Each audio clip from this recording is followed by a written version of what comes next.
Sejam bem-vindos à Revista Fórum. Eu sou Carlito Neto, historiador e cientista político, e hoje eu estou aqui para analisar com vocês trechos da delação do Mauro César Cid, que tem viralizado inclusive já nas redes sociais, tanto os documentos em PDF com a transcrição de tudo que foi dito no depoimento do Mauro César Cid, no seu acordo de colaboração premiada, que está previsto inclusive lá na Lei 12.850 de 2013, que é conhecida ali como a Lei das Organizações Criminosas.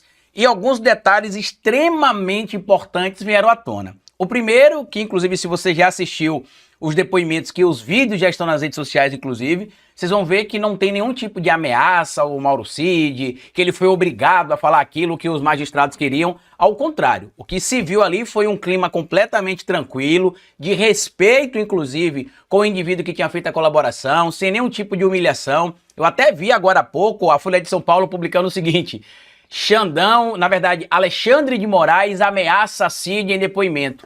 Porque quando Mauro Cid foi prestar o último esclarecimento sob o risco de perder a colaboração premiada, o que tinha acontecido? Tanto o Ministério Público quanto a Polícia Federal tinham pedido ali que a colaboração premiada do Mauro Cid fosse revogada. E o ministro Alexandre de Moraes deixou isso bem claro. Olha, quando você faz um acordo de colaboração premiada, você abre mão, inclusive, de omitir fatos. Você abre mão até mesmo de produzir provas contra si, porque no acordo de colaboração premiada, você tem de falar tudo. Você não pode omitir absolutamente nada. E caso você acabe omitindo alguma coisa, corre o risco de você ter ali suspenso o acordo de colaboração premiada. Eu até vi algumas pessoas falando, inclusive, que imaginou que teriam mais bombas, algo desse tipo.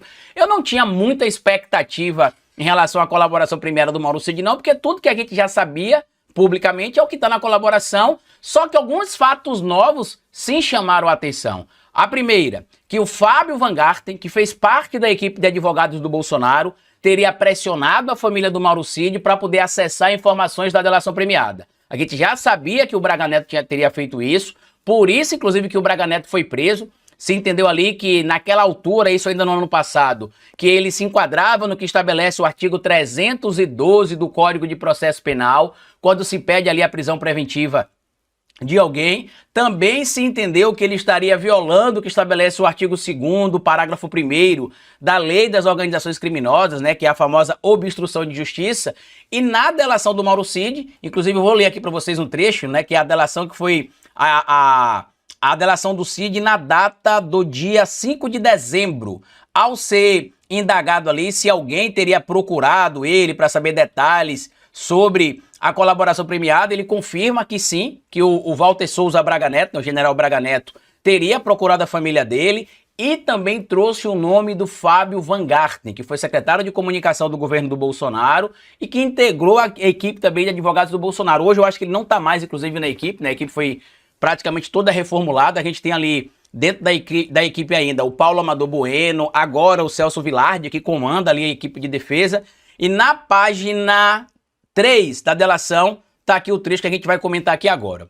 Segundo o delegado, ele pergunta o seguinte, o delegado Fábio Chó, tá? O senhor confirma que ele, o general Braga Neto, tentou informação do acordo de colaboração premiada? Cid fala isso. E aí, por conta disso, o senhor, no primeiro momento, não fala da participação efetiva do Braga Neto, especialmente no financiamento dos militares. O senhor só fez isso depois. Essa situação, de alguma forma, o senhor estava, de alguma forma, pela ação do general Braga Neto, gerou o senhor, em alguma forma de retenção dessas informações, um receio para passar essas informações nesse contexto? E aí ele disse que não foi necessariamente por conta da pressão do Braga Neto, mas sim porque o Braga Neto era o general de 4 estrelas, né? E que pela hierarquia militar é difícil para um militar de uma patente inferior falar coisas, às vezes ali, sobre um superior de uma maneira que talvez pudesse soar de maneira muito agressiva ou desrespeitosa, mas que depois ele acabou confirmando.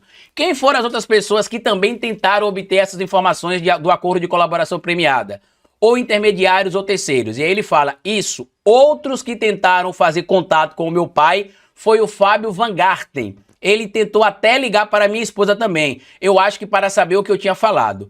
Aí o delegado Fábio Chó pergunta, ele liga para o seu pai para tentar obter informação do acordo? E ele fala, isso.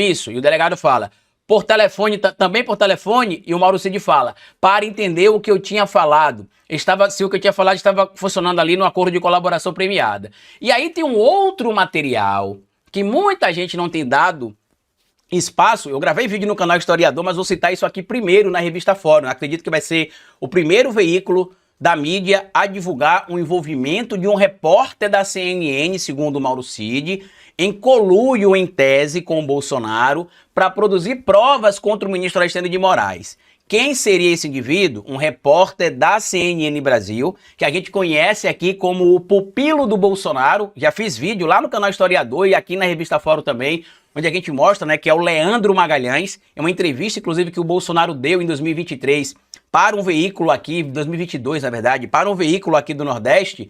O colega do veículo, que inclusive o nome da TV, se não me engano, é TV Nordeste, que é do Pernambuco, o indivíduo que entrevista o Bolsonaro fala, o Leandro Magalhães, o pupilo do senhor, já trabalhou com nós aqui, já trabalhou com a gente aqui. E o Leandro Magalhães foi assessor parlamentar, inclusive, de um deputado chamado Eduardo da Fonte, se não me falha a memória, trabalhou como assessor para o PP e para o deputado, né, entre 2016 e janeiro de 2020, quando ele foi indicado, segundo informações de bastidores aí, de algumas fontes que eu já tive acesso, para trabalhar na CNN Brasil a pedido do Bolsonaro, tanto que internamente ele é chamado ali de o protegido do Bolsonaro ou o intocável. E aí é bem importante a gente falar sobre o Leandro Magalhães, porque o Mauro Cid traz essa informação aqui, ó, na delação dele do dia 11 de março mesmo,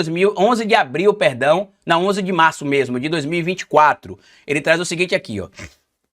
Sobre o artigo de áudio do material apreendido quando do cumprimento da medida cautelar em desfavor do colaborador, relacionado a uma reunião que ocorreu entre o ministro Alexandre de Moraes e integrantes da coligação Frente Brasil da Esperança, a referida reunião, de acordo com fontes abertas na agenda formal, ocorreu no dia 17 de outubro de 2022. Indagado sobre quais informações tem a fornecer em relação à referida gravação, principalmente como recebeu, porque a polícia encontrou no computador do Mauro Cid uma gravação de um áudio, supostamente, da reunião que o ministro Alexandre de Moraes teria tido ali com membros da coligação Frente Brasil da Esperança em 2022, que incluía o Partido dos Trabalhadores, o Partido Verde, se não me falha a memória, e o PCdoB. E que uma fonte infiltrada, segundo o ministro Alexandre de Moraes falou até no áudio, no vídeo que viralizou aí nas redes sociais já, do depoimento da colaboração premiada do Mauro Cid, seria supostamente um magistrado. Eu até citei no meu vídeo, que ainda vai sair lá no canal Historiador, que poderia ser o Eduardo Tagliaferro.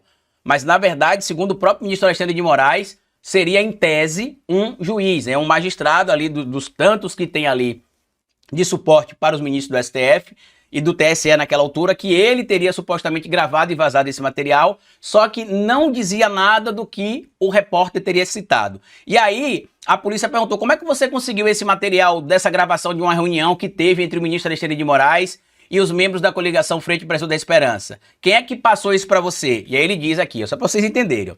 Respondeu que um repórter que acredita ser Leandro Guimarães, e na verdade não é Leandro Guimarães, é Leandro Magalhães, da CNN, fez contato com o então presidente Jair Bolsonaro, dizendo que tinha um áudio, só para vocês lembrarem também mais de quem é o Leandro Magalhães, né? Deixa eu mostrar para vocês aqui, é melhor mostrar foto, né? Leandro Magalhães, só para vocês lembrarem aqui, ó.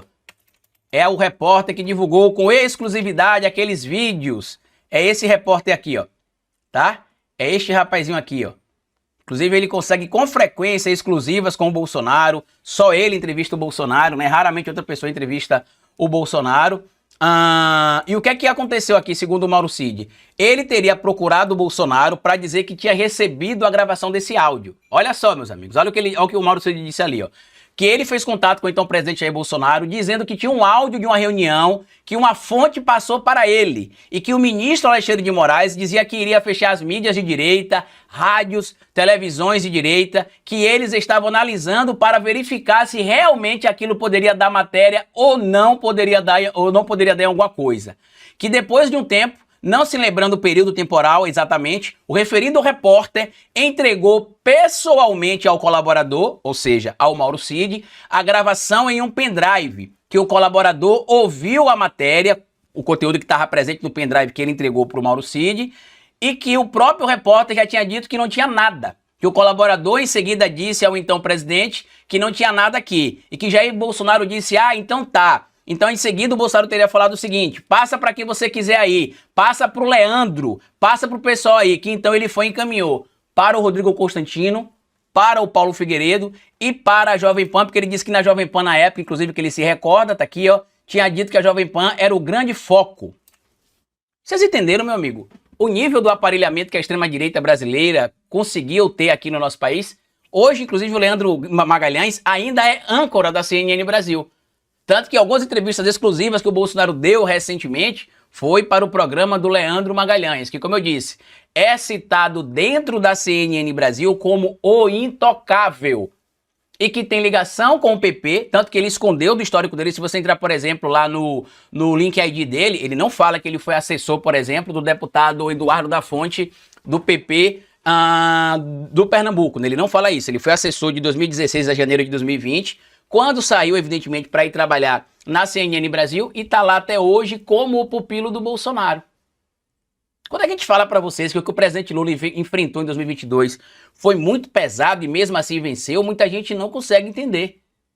Hoje, por exemplo, você tem ali alguns veículos ligados ao Grupo Globo, como a Rádio Transamérica, na mão de figuras ligadas ao bolsonarismo, inclusive ligado até mesmo ao atual presidente da Câmara dos Deputados. Dei uma chafurdada por aí que vocês vão encontrar as ligações de pessoas próximas ao Hugo Mota com alguns desses veículos. Você tem o Rubens Menin, que é dono da MRV, dono do Banco Inter e dono também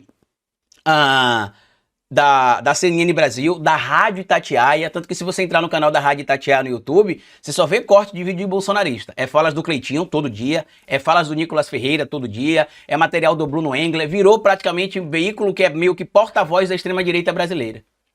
E o Lula, sem apoio de nenhum desses veículos, a própria Folha de São Paulo está desde ontem tentando dizer ali, né, que tem não falando abertamente, né, mas está tentando insinuar que teve irregularidades. Aí hoje publicou um vídeo dizendo que Alexandre de Moraes ameaçou Mauro Cid de prisão, e ele não ameaçou o Mauro Cid de prisão. Quem assiste o vídeo vai ver que ele lembrou ao Mauro Cid o que diz o acordo de colaboração premiada, que é basicamente o seguinte: você não pode esconder nada. Se você esconder, você pode ser preso.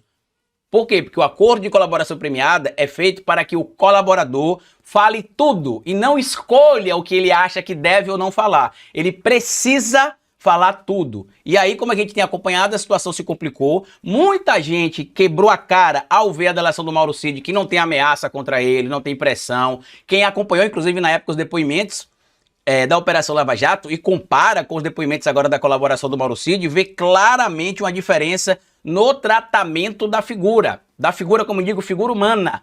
Se tem um respeito, algo que durante a Operação Lava Jato não teve, algo que a gente sabe, inclusive, que lamentavelmente algumas regiões do Brasil ainda não tem, quando algumas outras pessoas vão para essas oitivas ou até fazem acordo de colaboração premiada, e o ministro só lembrou para ele o seguinte: se você não cumprir a colaboração, se você omitir informação, você pode ser preso. Não tem nada de ilegal, não tem nada de irregular, não tem nada de ameaça, como algumas pessoas têm citado por aí. Ao contrário, é o cumprimento da lei. E para quem tá achando, que eu vi muita gente falando assim: eu imaginava que teria mais bombas na delação do Mauro Cid, eu achei que teve pouca bomba. Na verdade, eu achei que teve muita informação bombástica ali, que muita gente não deu tanta importância, né? Como essa do envolvimento do Fábio Van Garten, a do envolvimento ali direto do Leandro Magalhães, que a gente já sabia que tinha uma relação com o Bolsonaro, mas não sabia que ele pegava material e ligava: chegou um material aqui, viu? Eu vou ver se a gente consegue fazer uma matéria para te ajudar contra o Xandão. E também o Mauro Cid confirmando que o Bolsonaro vendeu parte das joias para pagar a indenização a Maria do Rosário, né, por um processo que ele perdeu para Maria do Rosário, e que o próprio Bolsonaro teria pedido pessoalmente para o Mauro Cid falsificar os cartões de vacinação dele e da filha Laura para que ele pudesse viajar para os Estados Unidos da América. Ele também cita, por exemplo, que o Bolsonaro mandou vender sim as joias, que não é isso da cabeça dele, e tantas outras coisas que a gente vai falando aqui no decorrer da semana, né? Se não falar nessa semana, a gente fala na outra semana, porque a pauta virou, né? Todo mundo só fala disso desde ontem, pelo menos, ou desde a terça à noite, pelo menos. Compartilhe o vídeo se você puder, se inscreva no canal aqui da Revista Fórum, comenta se você ficou surpreso com o envolvimento do pupilo do Bolsonaro, tentando fazer matérias para poder tentar trazer a ideia que existia um conluio entre o Bolsonaro, ou melhor, entre o STF, o TSE, o Lula e a coligação Frente Brasil da Esperança. Lembre, como eu já disse, o Leandro Magalhães é aquele cara que acompanhou o Bolsonaro lá nos Estados Unidos da América no período que ele ficou fora do Brasil. Quando voltou para o Brasil, inclusive, no mês seguinte, ele recebeu com exclusividade mais de 60 horas de gravação mostrando a invasão do Palácio do Planalto ali, inclusive com imagens exclusivas do GSI, e que ele conseguiu apurar em pouco tempo, cerca de 3, 4 horas, conseguiu compilar o material, levar para a CNN Brasil, mas claro, protegendo o rosto dos indivíduos ligados ao general Heleno que facilitaram a entrada dos golpistas do 8 de janeiro no Palácio do Planalto. Olha que ironia. Depois a Dani Lima, inclusive, bateu de frente e desconstruiu toda a narrativa inventada pelo Leandro Magalhães, e muita gente acredita que ela acabou deixando, inclusive, a CNN Brasil, não só porque teria recebido uma proposta da Globo, mas por causa deste caminho à época que a CNN estava tentando levar, meio que uma parte querendo passar pano na tentativa de golpe e outra parte tentando dar suporte ao Bolsonaro, que isso teria em tese incomodado até mesmo a Dani Lima. Mas enfim, compartilhe o vídeo, se inscreva no canal da Revista Fórum, deixa seu like e veja lá vídeo no meu canal também, que hoje saem 3 vídeos, tá bom? Grande abraço e até o nosso próximo encontro. Tchau!